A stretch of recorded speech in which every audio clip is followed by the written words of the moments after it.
Assalamualaikum warahmatullahi wabarakatuh.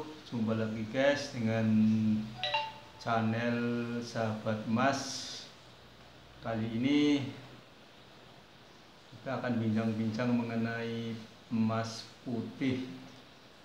Mungkin Sobat Emas sudah tahu apa itu emas putih ya.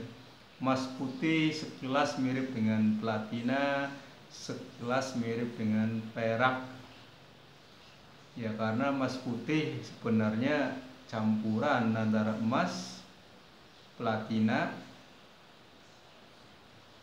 perak, atau logam lain yang berwarna putih seperti nikel atau seng dengan komposisi tertentu, sehingga terbentuklah emas yang berwarna putih.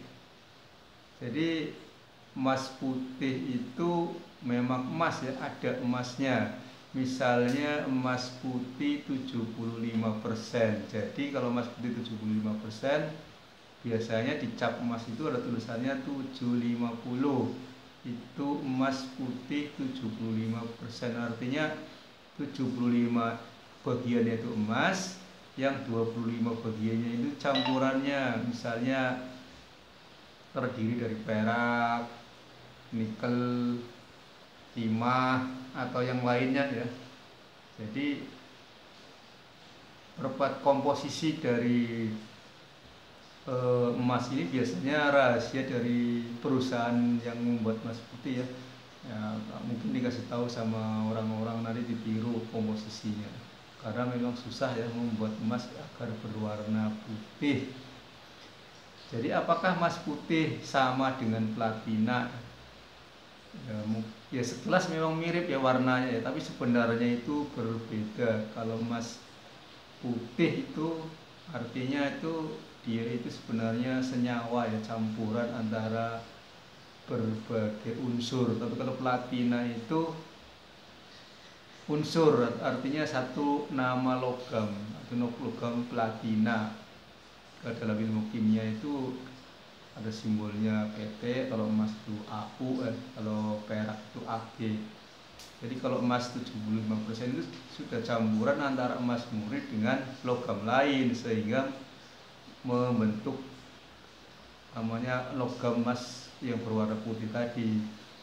Emas putih umumnya berbentuk perhiasan ya, tapi kalau kita teliti antam itu juga logam batangan itu ada yang berwarna putih dan mencantumkan komposisinya biasanya kalau yang produk antam itu.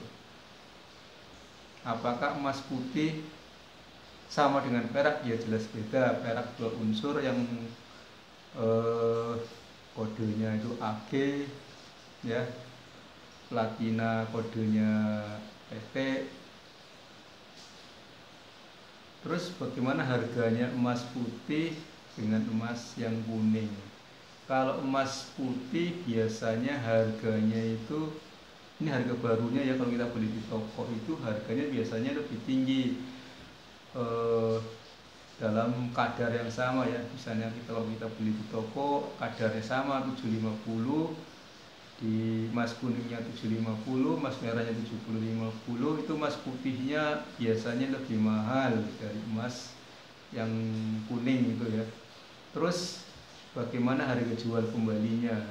Berdasarkan pengalaman, kalau emas putih harga jual kembalinya itu biasanya kalau kita jual ke pembeli yang mau dilebur kembali, misalnya tukang emas, itu biasanya harganya itu lebih rendah ya dari harga yang emas kuning.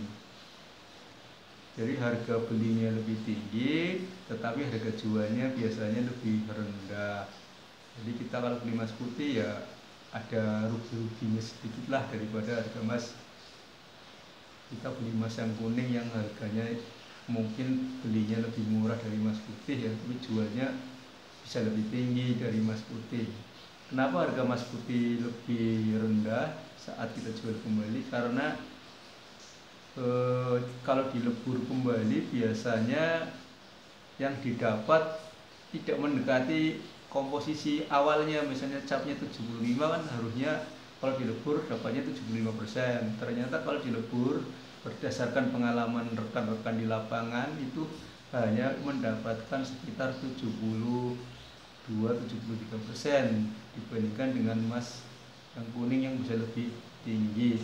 Jadi itu alasan kenapa emas putih itu harganya bisa lebih rendah saat kita jual kembali. Terus bagaimana tren emas putih ya? Kalau emas putih sekitar tahun 2005 sampai 2010 itu memang naik trennya ya. Kecenderungan orang lebih suka membeli emas putih. Tapi kalau sekarang ini tren emas putih saya perhatikan sedang mengalami ya turun kembali dibandingkan emas yang kuning. Kalau kita perhatikan, kalau kita sering datang ke toko emas, kebanyakan pembeli-pembeli juga milihnya emas yang kuning kembali daripada emas putih. Terus bagaimana keuntungannya kita membeli emas putih? Keuntungan kelebihan dari emas putih maksudnya. Emas putih biasanya kalau dipadukan dengan berlian itu akan lebih bersinar karena putih, berliannya putih, jadi nanti sinar berliannya akan lebih putih daripada emas kuning ya. Kalau emas kuning nanti sinar berliannya akan terpengaruh ya, menjadi lebih kuning, jadi harganya kan turun. Kalau berliannya putih cemerlang kan harganya lebih tinggi. Dan kalau kekurangannya emas putih itu biasanya cepat kusam, karena biasanya itu emas putih itu finishingnya ada krom semacam rhodium ya, kalau dipakai lama biasanya juga akan kusam. Dan kadang-kadang kalau campurannya itu nikel akan menyebabkan iritasi pada kulit yang menyebabkan gatal-gatal. Ini kata orang ya, yang pakai ya, kalau emas putih kadang-kadang di kulit itu bikin gatal ya. Terus kalau ada pertanyaan bagaimana cara membuat emas putih ya, emas putih tadi komposisi emasnya ya, emas 75 ya, emasnya itu 75 bagian, 25 campurannya. Tapi kadang-kadang campurannya itu yang sering dirahasiakan oleh produsen ya, karena mungkin takut ditiru ya. Ya. Terus bagaimana cara merawat emas putih? Ya, cara merawat putih ya hampir sama dengan merawat emas kuning ya. Kalau mau dibersihkan ya disikat lah pakai odol, nanti bisa akan mengkilap, atau dicuci dengan ultrasonic cleaner. Namun kalau dicuci dengan ultrasonic cleaner biasanya mata atau permata yang kecil-kecil, biasanya kalau ada emas kan kadang-kadang ada permatanya ya, itu kadang-kadang kalau dimasukkan ke ultrasonic cleaner biasanya karena getaran akan lepas ya limnya. Jadi ya sebaiknya kalau mau mencuci emas dengan ultrasonic cleaner yang tidak ada matanya, sehingga tidak terlepas mata, resiko lepasnya tuh nggak ada ya.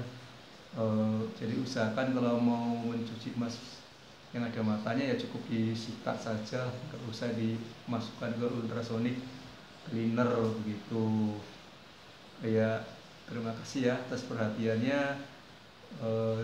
Sekiranya video ini bermanfaat, tolong di subscribe dan di share biar teman-teman yang lain bisa melihatnya. Terima kasih.